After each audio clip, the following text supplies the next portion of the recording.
شهر رمضان الذي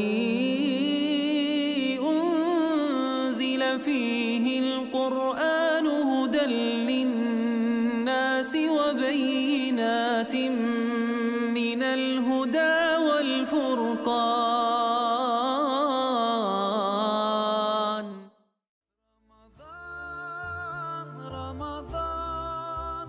رمضان يا حبيب رمضان الحمد لله رب العالمين والصلاة والسلام على أشرف المرسلين سيدنا محمد وعلى آله وأصحابه أجمعين أما بعد السلام عليكم ورحمة الله وبركاته hurmatli jamoatlarimiz bugun zakat haqida to'xtalamiz.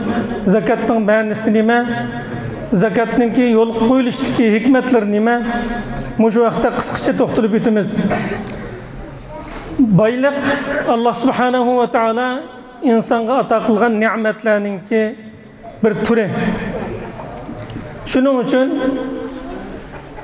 Alloh taolo boylik ato qilgan inson Alloh taologa buningga asosan shukr aytish kerak. Shukr aytishninki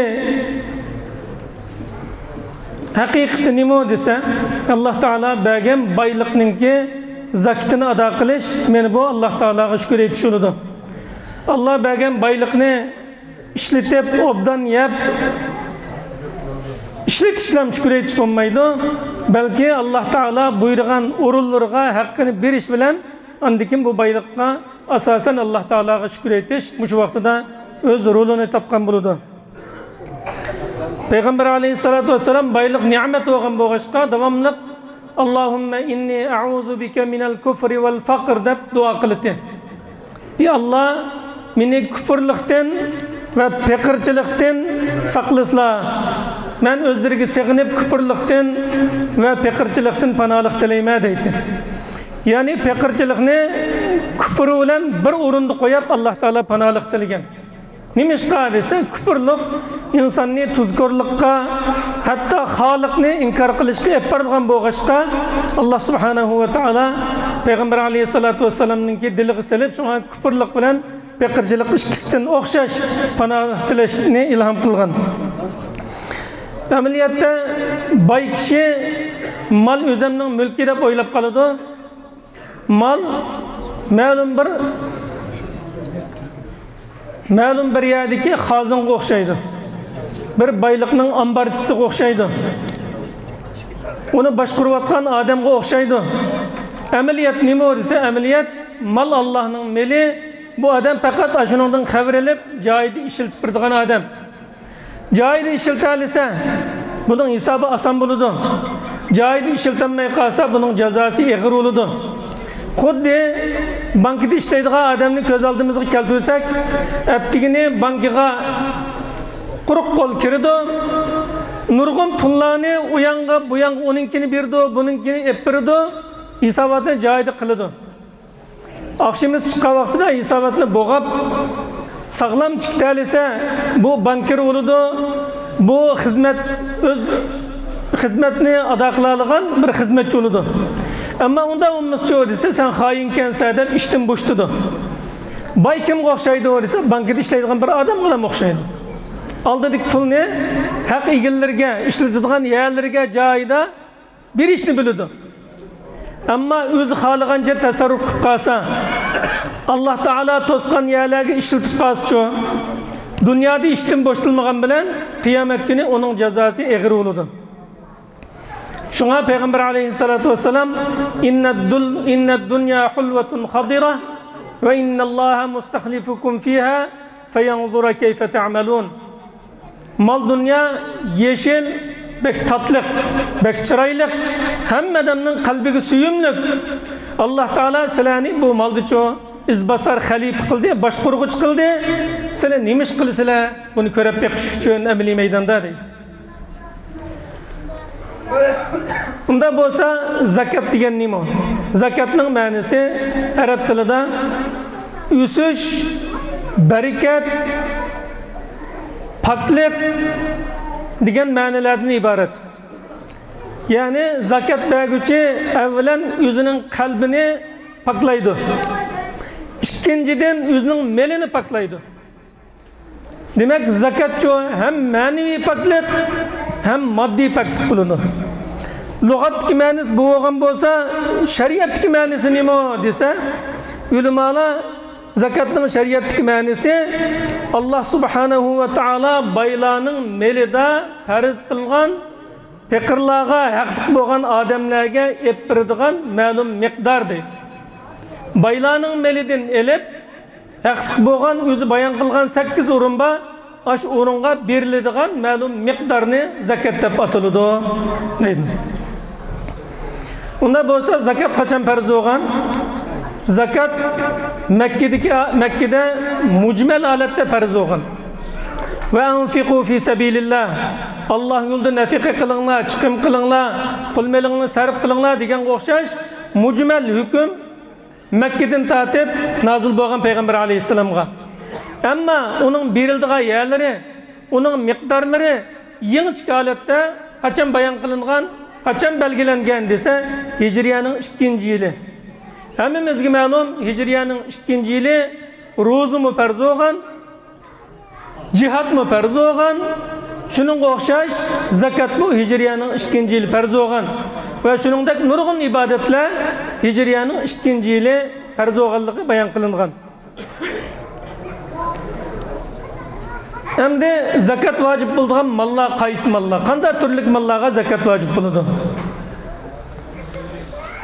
Allah subhanahu ve taala altınga zakatni vacip kıldı. Kümüşki zakatni vacip kıldı. Ziraatlarga, mevlarga o'shirni vacip kıldı. Bu zakatning bir turi. Ticaret desmaillerge zakatni vacip kıldı. Çarupaylarga zakatni vacip kıldı. Çarupaylar deganimiz tuga, kala, qo'yga o'xshash. Altınga 20 miskal. 20 miskalga yetse altın. 20 miskal deganimiz 85 gramga uqtu keladi. Qandaq bir adamning mulki 20 miskal yani 85 gram altınning qimmatiga yetse yoki kumush bo'lsa 200 dirhamga yetse 200 dirham deganimiz ozg'ina kam 600 gram uqtu keladi kumush.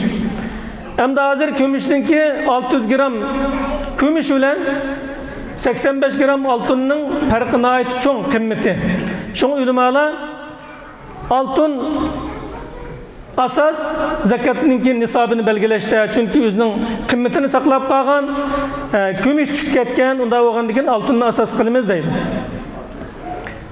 Ziraatlerde öşür vacip bo'ladi. Hemmimiz bilimiz. Müşahede oltağalının küp ticaretçi zira dehqan to'qvatanda. Suni pulg'aladigan, sopuni to'laydigan, eriq o'stangdan akilib, hasha chep qildigan bo'lib qolsa 10ning biri, 10dan biriga, 10 tag'ag'i bir taga, 10 charakki bir charak o'shir keladi. Ama asmanның suyu bilen nurgu yerleri köydü, qanda olduğunda deydik, ameliyat qalsak, çetenlerde, nurgu yerde bir terip koydu iken, şunu olan çoğu yangı düşüp, yüzü pişip, orduğa vakti dikildiği bu işte oldu iken. Manda olup qalsa, %5%, 10% emez. Hem de mevle'mi şundak, mevle ticaret, nimisi olgan bolsa, o ticaret desmayız qatarıdı buludu. Ticaret dasmayisi, ticaret kılıvatkan neslerini kıymetini bahalap, dokunumuzda mal dünya, ayak, kiyim, keçek, zibizunnet, altın, kümüşten başka, muşunda nesli bolsa, bunu bahalayımız. Bahalap, bunun kıymeti 85 gram altınga yetken bolsa, melimiz nisapga yetken buludu. Ondan tüge, 5 tügüge bir koy. 30 kalıga bir muzay, 40 koyga bir koy vacip bo'ladi. Endi zakatning vacip bo'lishininki shartlari bor. Qanday vaqtida zakat vacip bo'ladi desa, birinchisi yuqori degandek pulimiz nisobga yetish kerak. Bizning pulimiz 85 gram altın miqdoriga pul bo'lsa, altın, kumush, tanga tilla, euro, dollar olsa Teli. Ama ticaret tasmayı sosu mu onun kıymeti aşınınga yetse. Ama ziraat tügü kalınınkini bayatın dedik. Aşı miktarı yetken bolsa 85 gram altının miktarı yetken bolsa bu yıl Ramazan'da hesapladık 85 gram altın miktarı da pul kulumuza kirdi. Azgın iken $5000 bulu demdi. Muşu kiler yıl Ramazan'da kalayımız. Aralıkta taslep ketken bolsa, örlep ketken bolsa tasir kılmaydı. Yani nisap 60 gram altınga, 50 gram altınga, 40 gram altın uçup kaptı. Ya 100 gram, 200 gram çıktı. Bunu kalamayımız. Yıl ötkenden keyin, bir yıldan keyin nisap kalayımız. Bahalayımız kulumuz banasını.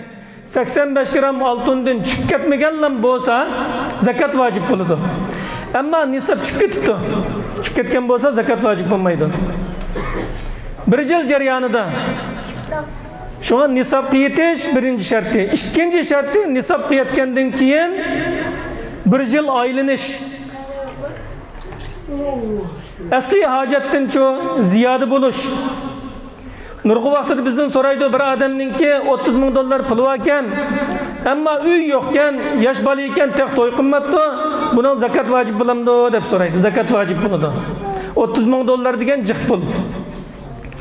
Qachonki uy yaptı, $30,000 uy kelmabdi, boshqalardan qarzalab, ya'ni $10,000 qo'shib qarzabdi.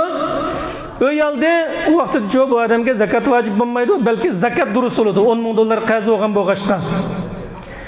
Ama uy olmabdi, tek xotinmi olmabdi. Bu pul munda qo'lida turibdi, bu yildan u yilgacha. Tug'an bo'lsa $30,000gacha zakat vojib bo'ladi. Ya'ni $5,000 bu yildan u yilgacha hojat asli din tashqari tug'an bo'lsa, bunga zakat vojib bo'ladi. Faqat ishlatdi, o'zining ehtiyojini qamdayapmidi, uy oldi yetmidi, to'y qildi yetmidi, u vaqtida zakat vojib bo'lmaydi, hatto qarzda bo'lib qolsa boshqalardan asli bo'ladi. Şun 4 şartı var. Birincisi nisab yetiş, ikincisi qarzdan xoli bo'lish. Bir odamning $30,000 puli bor ekan, qo'lda tijoratchi hisoblasa, $30,000 chiqar ekan, ammo $28,000 qarzi bor ekan. Qarzni chiqarib olsa, qo'limizda $2,000 pul qoldi ekan. Buniga zakat vojib bo'lmaydi. Shu qarzdan xoli bo'lish kerak. Haceti asli deydi, insanın normal hacetleri var. Öy, to'y qilishga o'xshash hacetleri var. Buningdan tashqari bo'lish kerak. To'rtinchisi, bu yildan bu yilgacha qo'lda turish kerak. Mayli tijorat olsun, mayli banka hisob qo'ygan bo'lsin, qo'lda turgan bo'lish kerak. Ya'ni o'zining nisobini saqlab turgan bo'lish kerak. Tushib ketgan bo'lsa, yana zakat vojib bo'lmaydi. Endi malni boyning qo'lidan to'plab Pekirlarga yoki Allah Taala buyurgan yerga yetkazishning o'zilam zakatning birdan-bir nishoni shumi, maqsadi shumi desa, albatta bulam emas. Bu maqsadlarning biri zakatning vojib bo'lishining. Haqiqiy maqsad nima desa, zakat berguchi insonni malga qul ulab qilishdan malga xo'ja bo'ladigan holatga keltirish. Zakat berenmeydiği adam mümin turup, musulman turup, İslam'da dava kılgan turup neymiş ki zakat verenmeydi? Mal kulu olgan boğaşka. Ama mal onun kulu olgan boğaşka, halıgayagi işiltiti, halıgayagi bergen bulattı. Şuna zakatni yol koyuşunun ki nişanlarının hikmetlerinin biri nemi o dese, insan malga kul mu, ya ki o mal onun kulu mu, bunu belgeleş için deydi. Endi tövende bu zakatni yol koyuşunun hikmetlerden bir kancısını bayan kılımız. Hemimiz bilişimiz gerek ki Allah Subhanahu ve Taala meyli cihad, meyli namaz, meyli roza, meyli hac kanda bir ibadetini yol koysa, kanda bir ahkamni yol koysa, malum hikmetni asas kılıp yol koydu.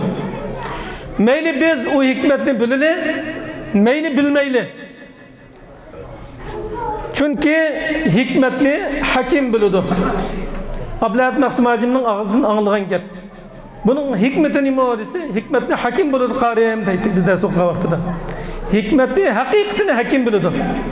Biz o zakatning hikmeti ma deymiz, yani haqiqiy hikmetni Allah yüz biladi haqiqiy hikmetini. Ulamalar zakatni yo'l qo'yishning bir qancha hikmatlarini bayon qildi. Birinchisi, zakat berguchi insonningki islomini to'liqlaydi, zakat deydi. Nimishqa desa, zakat islomningki ruknlarining biri. 3-ruknisi deydi. Hammamiz bilamiz, islom 5 rukn asosi qurilgan. Shuning 3-ruknisi nima desa, zakat. Zakatni bermagan insonning islomi uchun kamil bo'lmaydi. Her bir Müslüman özünün İslam'ını, imanını mükemmel kılışga harakat kılıdı. Unda boğun iken zakatni beriş, bunun hikmeti nima desa, bunun imanını mükemmelleştiriş, İslam'ını mükemmelleştiriş. Çünkü hepimiz bilimiz ikincisi zakat berguchininki imanının rastçılığı delil oludu. Mal hamma adamning qalbiga suyumlik. Arablar dahi al-malu asabul hayat deydi. Hayatning tumuri mal degan deydi. Yani mal olmasa insan yaşık olmaydı deydi. İnsanın tumuri kesip yaşayanmagandek mal olmasa yaşayanmaymiz deydi.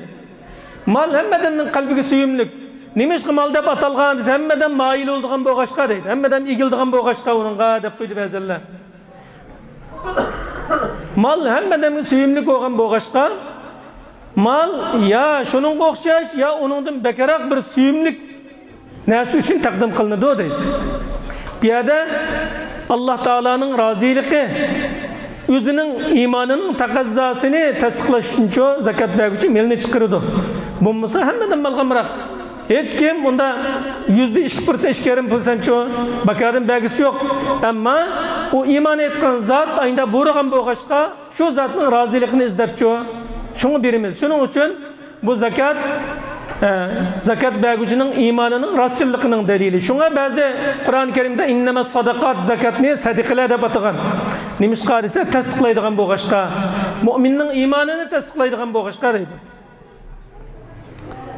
Üçüncüsü bu zakat berguchining axloqini paklaydi.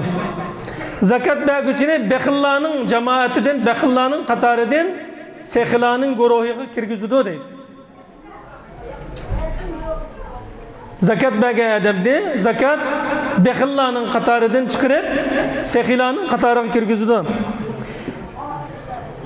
Musulmon o'zining nafsini davomli saxiylik qilishga, pul-mol sarf qilishga odatlantirsa, olim o'zining ilmini so'zlash orqali, o'gitish orqali zakatini berishga, yüz obro'li kishilar o'zining yuzini tanglab, hojatmanlarning hojatini ravo qilishga ko'ndasa, oxiri ko'ngan odam shu ishni qilamiz-ku, g'amkin bo'ladi. Xuddi o'g'lab ko'ngan odam bir kun o'g'i chiqmay qolsa yoki o'g'i chiqib o'zining-chi o'ljisini tutolmay qolsa g'amkin bo'lgandek, saxiylik qilib ko'ngan odam-chi boshqalarga bir narsa bermasa, ko'ngli g'amkin bo'lib qoladi. Shunga islom bizni saxiylik qilib ko'ndirish uchun-chi zakatni vojib qilgan deydi. Dördüncüsü zakat cennet kirişninki sebeplerinin biri. Şuna Peygamber aleyhissalatu vesselam sahih hadiste eyyuhan nas afşus selam ve at'imut ta'am ve silul arham ve sallu bin leyli ve nasu niyam tadkhulul cennete bi selam. Ey insanlar, salamını aşkar kılınlar. Yolda mansanglamanda da kallanını tutmay assalamu aleykum deb salamını fuşu degen aşkar kılış degen gap. Salamni aşkar kılınlar. Kişilerge taam birinlar. Zakatlarınlarını, sadakalarını birinlar. Özara sil rahmi kılınlar. Kişiler uxlavatqa vaqtida keçisi namaz okunlar. Muşunda qilsanglar cennetke salamet kirgitalaysizlar degan. Yani zakat berguchi uchun cennetke kirishning sababchisi bo'ladi. Beshinchisi zakat jamiyatni bir oilaga o'xshash qiladi deydi. Zakat cemiyetini bir aile o'xshash qiladi. Bu ailede kuchli adam ojizga istashlik qiladi. Baylar yo'qsizga istashlik qiladi. Ondan keyin inson nima his qiladi bunda jamiyatda desa, menga istashlik qilgan qarindoshlarim bor ekan. ağırıp kalsam yoklaydıgan, yoksuz ok kalsam benden haber alıdıgan, gamkorluk kılıdıgan, qarindaşlarım baken dep mınday istaşlık kılıdı deydi. Baylar bilen pekirlarning arasida mehr muhabbetni o'rnatidi. Boshqa jamiyatlarga o'xshash o'ch adovatni emas, bo'lsa bir o'lgiydi deb duo qilishni emas, uning haqqida duo qildigan, pekir bayning haqqida duo qildigan, bay pekirning holidan xabar oladigan, manda go'zal axloqni shu jamiyatda hosil qiladi. Meni bu bizning davrimizda atilayotgan ijtimoiy kapolat degan meni shu. 1900 yıldan keyin ijtimoiy kapolat insonlarga manda rahat parag'at etkiladi deb kishilar shu so'zlab yuradi. Amaliyotda payg'ambar alayhisolatu vassalam Qur'oni Karim orqali buni Allah burun bayon qilib qo'ygan ishning biri. Chunki inson zakatni ado qilguchi haqiqatini bilsa, boshqalarga faqir miskinga yo'g'onlik qilish emas, balki o'zining ustiga farz bo'lgan bir majburiyatni ado qildim deb his qiladi. Şun minnet qilmaydi. Şun wala tubtilu a'malakum amallaringizni baka qilib etmanglar bil manni wal adha. Minnet qilish bilan, aziyat berish bilan, "Aguyni men Ramazonda zakatimni bersam salam qilmayotdi-ku" deb uningga boshqa yerda uning gibini tishlab tortish bilan emas, aziyat berish bilan emas. Men uningga bunday yaxshilik qildim, maguyni hamda ko'ranglab ketdi-ku, unda gap emas. Siz faqat nimani berdingiz? Ustingizdikini berdingiz. Siz o hayır ihsan qilib faqir miskinning holidan Allah xabar oldi uni. Allah buyurdi sizni. Şuna haqiqiy mu'min shu o'zining zakatini ado qilib olgan mu'min faqir miskinga men ustimdagi majburiyatni ado qildim deydi. Şuna zakatni berishda Qur'oni Karimda va atu deydi.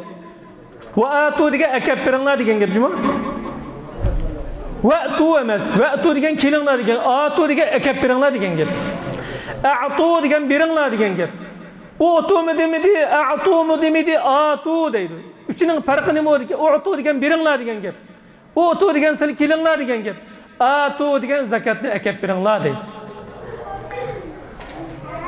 Zakat beradigan kishini uyga chaqirib, Qur'on o'qitib olib, duosini elib olib, bir kun mashg'ul qilib olib, uni yaxshilik azroq binasan bat deb bunda bermaymiz.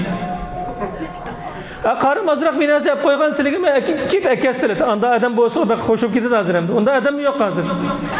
Ma binasi vat akasilat emas, sil nada? Silik amonat vat beradigan deb bayirga akab beringlar deydi. Nima ishqan? Siz ustingizdagini ado qilasiz. Boshqalarni ma'dumaysiz, ustingizdagini ado qilyapsiz. Boshqalarni ma'duguningiz-chu, ha o'zingizni menda bir ko'ranglab yo'g'on tutib, men degan mendaq bir odam. Men sizga beryapman degan his qildirdi. Akab bersingiz-chu, sizdagi axloq, sizdagi samimiyat, sizdagi go'zallikni isbotlaydi. Adamni ma'dumay uyining oldiga kelib, shunga qarin bir ko'rishini yoki falon axun tushsizlar deb, binas basani qanday qo'shiladi, maya kasizlar deb ma'dusani qanday bo'ldi, farqini bilasizlar unda. Shu Qur'oni Karimda va atuz zakatni akab beringlar deydi. Altıncısı zakat degan faqirlar bilan baylarning orasidagi adovatni o'chiradi bayatni degandek. Faqir ba'zi vaqtida oldidagi bay odam xohlagan mashinlarni minayotgan, xohlagan qasrlarda o'ltirayotgan, xohlaganini yeyotgan, xohlaganini kiyayotgan. Ammo bu chu desa, ikki futidan boshqa mindigan narsa yo'q. Kiydigan narsa oddiy, zaminni ko'p qilib yotgan, unda xohlabchu adovat qilib qilish mumkin, g'azablanib qilish mumkin deydi. Ammo baylar faqirlarga yistashlik qilgan vaqtida shu, yuqori degandek men qarindishim, meni o'ylaydi ekan deb uning haqida duo qiladi. Amaning o'ylaydi, ma'aning haqida barkatga duo qiladi. İkisinin arasidagi shu endi adovatning bo'lib qolishini zakat o'chirib yetadi. Hikmatlarning biri deydi.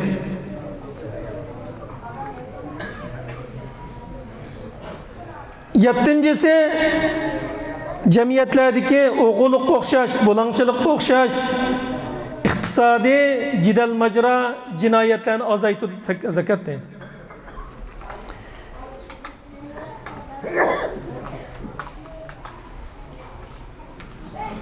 Endi yuqori degandek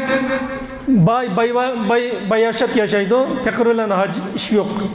Bunda bo'lgandiki bu jamiyatda ayning tukunim bo'lsa julib olsam bo'ladi. Nim bo'lsa elib olsam bo'ladi deydigan holat shakllandi. ameliyatda zakat joyida berilsa, faqir miskin qolmaydi. Bütün musulmonlar o'zining zakatini ado qilishi, uni oladigan faqir miskin qolmaydi. Tarixlarda bo'lgan Umar ibn Abdulaziz rahimahullohning davrida 5-xalifa, Xulafa Rashidin xalifalarning 5-chisi davrida Umar ibn Abdulaziz o'zininki Iroqdagi valisi xat yozib ekan. Sen kishilarga Baytul Maldan ularning maoshlarini, haqqlarini to'liq ber degan. Bergandan keyin haqqlarini berib qo'ygandan yaqin Baytul Malda yana eshitib qoldi bo'l deb xat yozgan. Xat yozgandan keyin unda bo'lsa sen israf qilmasdan, aqlsizlik qilmasdan, ehtiyoji bilan qarz olganlarning qarzini ado qilib qo'yunda bo'lsa, zakatdan Baytul Maldan deb xat yozgan. Uni berib qo'ygandan keyin yana eshitib qoldi Amirul Mu'minin Baytul Malda bo'l degandan keyin unda bo'lsa to'y qilinmagan yosh qiz yigitning to'yini qilib qo'ygan deb farmon tushirgan. Men yaşayotgan jamiyatda boytaq bir odam qammada Amirul Mu'minin yana pul eshib qoldi Baytul Malda degan. Degan vaqtida endi unda bo'lsa musulmonlarning hojat qilmabdi. Bizga jizya to'layotgan Yahud Nasaralar va bularning-chu aciz miskinlari yerlerini terib bizga jizyani to'lanmay qolganlarning-chu hojatini ravo qilgan degan deydi. Özünün zakatini akasa oladigan adam topolmagan davrda deydi. Bugun kundagi o'g'illikninki, bugun kundagi ochko'zlikninki, bugun kundagi adovatning manbasi nima desa, boylar o'zining ustidagi majburiyatni ado qilmaganlik uchunchu shunga faqir miskinlar tarafidan, hojatmanlar tarafidan hujumga uchraydi, badduoga uchraydi. Ularning-chu davomli shunda bulang-talanglarga uchraydi. Sababi shu deydi. Şu zakat benim şunda yaman illetlerninki, načar illetlerninki aldığını elep bir sağlam, bir muhabbet, kırındaşlık, hüküm sürdüğün bir cemiyet berpa kılıdı.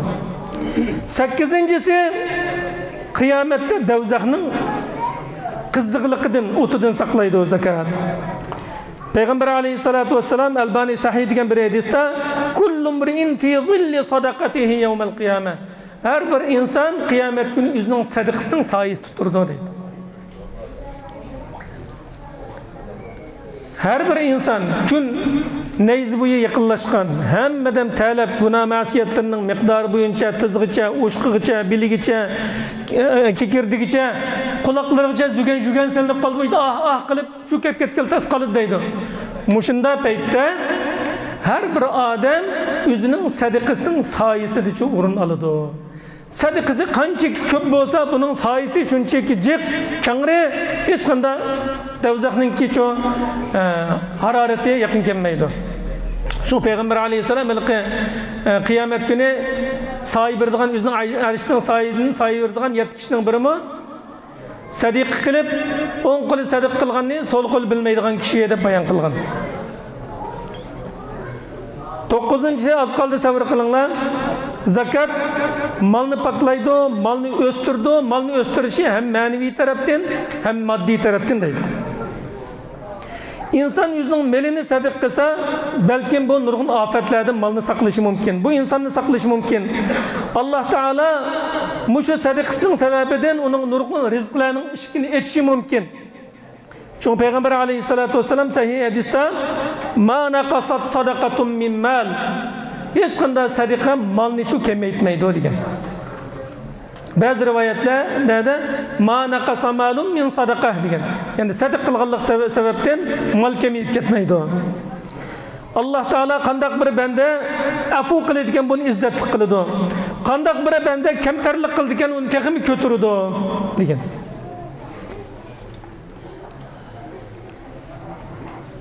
Onuncisi zakat bo'lsa nurg'un bereket, hayratlarning tushishinin sebebi. Şu Peygamber aleyhissalatu vesselam ma mana'a qavmun zakata amwalihim illa muni'ul qatra minas sama. Qandaq bir qavm o'zining melining zakatini bermasa, ular cho yağmurdan mahrum qoladi. Qahatchilik yuz berdi ularning ichida deydi. Zakatini joyida bergan vaqtida cho Alloh taolaning berkatlari yog'idi, Alloh taolaning rahmatlari yog'idi. En ahirkisi Zakat nurgun hatalıklarga kefaret oludu. İnsanın kılgan hatalıklarga kefaret oludu. Peygamber aleyhissalatu vesselam "Es-sadakatu tutfi'ul hatiye kema yutfi'ul ma'un nar." Sadaka yani zakat meyli o farz olan zakat olsun, meyli o nefli sadik olsun, hemmisi xuddi ot suvni o'chagandek xatoliklarni o'chirdi degan. Endi mushunda nurg'un foydalar, nurg'un hikmatlar bor ekan zakatni vojib qilishdiki. Endi buni bermagan kishining jazosi qanday bo'ladi endi? Mushunda rahmatlarni, jamiyatni mushunda mehr muhabbat qarindoshlikni vujud chiqaradigan zakatni bermagan kishining oqibati oxirisi qanday bo'ladi? Buni qarab baqliqini. İmam Müslim rivayet kılgan bir hadiste Ebu Hureyre radıyallahu anhu Peygamber aleyhissalatu vesselam mandak diyen kandak bir adamninki altını bolsa kümüçü bolsa onun hakkını ada kılmagan bolsa kıyamet günü altın kümüşleri kilidu bununla tahtayga o'xshash yapılaq şekilde bir yerlere takışıp kalmaydıgan yapılaq şekilde tahtayga bo'lib qizib ekildi deydi. فَاُحْمِيَ عَلَيْهَا فِي نَارِ جَهَنَّمْ Devzak'ın otada kızıtıldı. فَيُقْوَى بِهَا جَنْبُهُ وَجَبِينُهُ وَظَهْرُهُ Bu arkalık onunki bıkılları. Neymiş ki bıkını deydi? Neymiş ki tızı demeydi? Cayniki demeydi?